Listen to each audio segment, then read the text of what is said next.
Oke guys, balik lagi bersama kami di vlog mobil kenceng ya.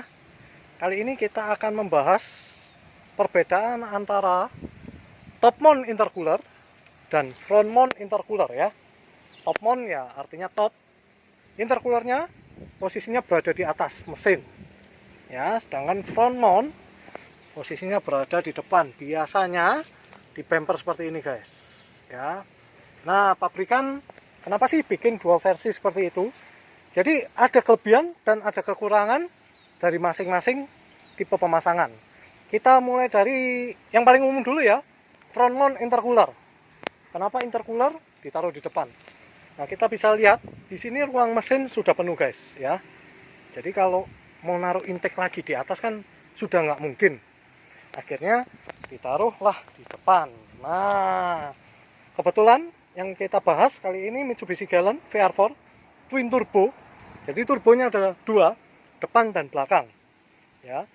Dari satu lubang hisap kemudian dicabang jadi dua, dia masuk ke dua turbin yang akhirnya nanti dari dua turbin dijadikan satu lagi. Ini kalau nggak salah diameternya 2,5 inletnya, ketemu percabangan jadi 3 inch. Nah, dari 3 inch ini kita bisa lihat ini dia masuk ke bawah muter ketemu intercooler di depan. Nah, fungsinya intercooler itu pendingin udara yang biasanya dipadatkan oleh turbo kan panas tuh guys. Nah, udara panas untuk pembakaran kan nggak bagus. Mungkin kalian yang sudah menyaksikan vlog dari mobil kencang sebelumnya itu kalian sudah tahu ya. Jadi ini adalah air to air atau pendingin udara yang didinginkan oleh udara lagi. Konsepnya sama seperti radiator.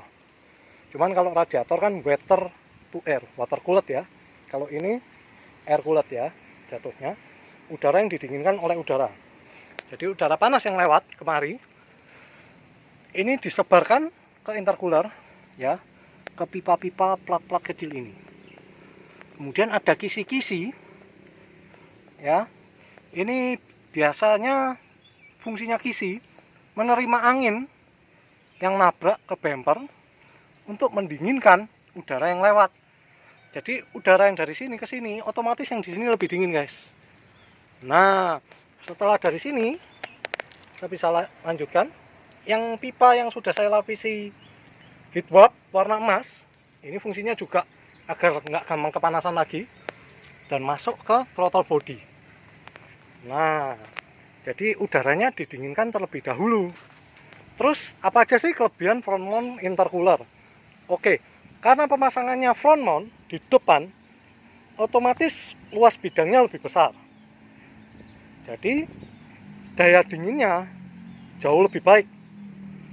Nah, cuman kelemahannya jalurnya jadi panjang guys. Jalur pipanya jadi panjang. Sehingga kalau untuk yang single turbo besar, itu turbo lag-nya akan lebih berasa. Cuman menangnya karena ini luas penampang besar, udara yang didinginkan jadi lebih maksimal atau lebih optimal. Karena kita bisa lihat ya, luas penampangnya saja ya. Ini kita bisa lihat, hitung berapa jengkal. 3 jengkal lebih. Dengan ketinggian 1 jengkal. Kalau tebal biasanya kurang lebih sama karena ini pipanya 3 inch. Ya. Kelebihannya adalah dia bisa pakai ukuran yang jauh lebih besar. Disesuaikan dengan kebutuhan ya. Cuman kelemahannya itu karena panjang akhirnya turbo lag-nya jadi lebih besar. Nah, sekarang kita coba beralih nih ke yang top mount intercooler. Ide pertama kali top mount dikeluarkan itu lebih ke arah efisiensi ya, karena jaraknya pendek. Kalian bayangin posisi mesin kan sudah di atas nih, dia menerima pendinginan dari atas. Biasanya hoodnya berlubang, cuman khusus untuk Forester ya ini tidak berlubang karena coba kalau kita tutup ini, udara itu masuk dari sini guys. Ini ducting ya, ini bisa saya gerak-gerakan, kalian lihat ini ducting, udara masuk ya. Nah, ini melalui sini, kalian bisa lihat kan. Jadi dua sisi dimampatkan jadi satu kemari ya. Dan dari sini ini output ya, berarti ini inputnya. Ini input, turbonya berada di depan, persis di tengah-tengah. Kita bisa lihat posisinya agak di bawah itu guys ya. Ya, yang itu ya, yang ada heat shieldnya. Kita bisa lihat yang ada heat shieldnya nih. Nah, ini input. Dari input cek, dia didinginkan. Lalu keluar output, langsung masuk ke intake manifold. Bayangin, jaraknya cuma segini guys. Ya, dibandingkan dengan yang panjang tadi. Jadi turbo lag-nya walaupun dia single turbo lag-nya minim. Responnya jadi cepat. Itu kelebihannya. Nah, untuk minusnya, karena ruangnya terbatas, ukuran intercoolernya pun terbatas. Ini kita bisa lihat. Ini 1 jengkal lebih sedikit. Dan ini ya 1,5 jengkal ya guys. Otomatis dengan bidang atau luas penampang yang lebih kecil, pendinginannya tidak semaksimal yang front mount. Sehingga kalau mau upgrade pun ini sudah nggak bisa guys. Bayangin mau ditaruh mana. Biasanya owner dari Subaru, baik STI maupun Forester, ataupun kalau kalian tahu Celica dengan mesin 3 SGTE, itu kan top mount intercooler, biasanya dijadikan front mount. Cuman kalau front mount ya harus ngakal, bempernya entah dipotong atau gimana, pipanya jadi lebih panjang. Biasanya untuk heavy tuning diganti front mount. Nah, demikian guys. Jadi balik lagi, kalau kalian ingin memasang turbo, ada 2 opsi, top mount ataupun front mount ya. Yang paling umum adalah front mount. Top mount jarang dipakai. Tapi sebetulnya kalau untuk mobil-mobil harian standar yang outputnya nggak terlalu wow, bahkan wow sekalipun, semacam STI juga masih di atas kok. Cuman mereka umumnya kalau sudah high tune, mereka pindah di depan untuk mendapatkan pendinginan yang lebih dingin, walaupun dengan resiko turbo lag lebih banyak ya.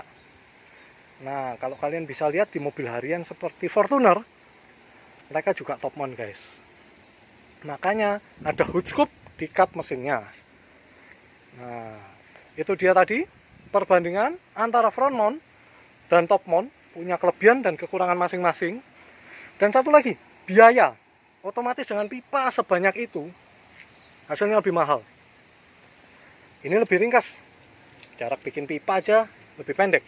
Seandainya kalian ingin menturbo mobil kalian. Untuk cc kecil 1500, kalian boleh coba opsi top mount. Hasilnya akan lebih efisien. Asal kalian rela aja ngelubangin kap mesin, dibikin hood scoop. Nah,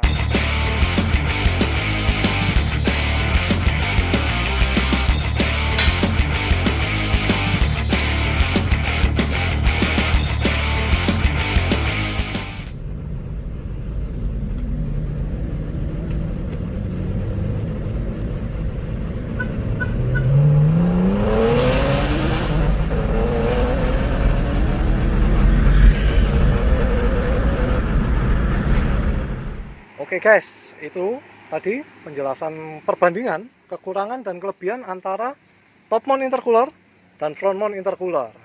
Apabila ada pertanyaan, silakan sampaikan di kolom komen, dan jangan lupa like dan subscribe-nya. Nantikan kami di episode vlog selanjutnya. See you in next episode.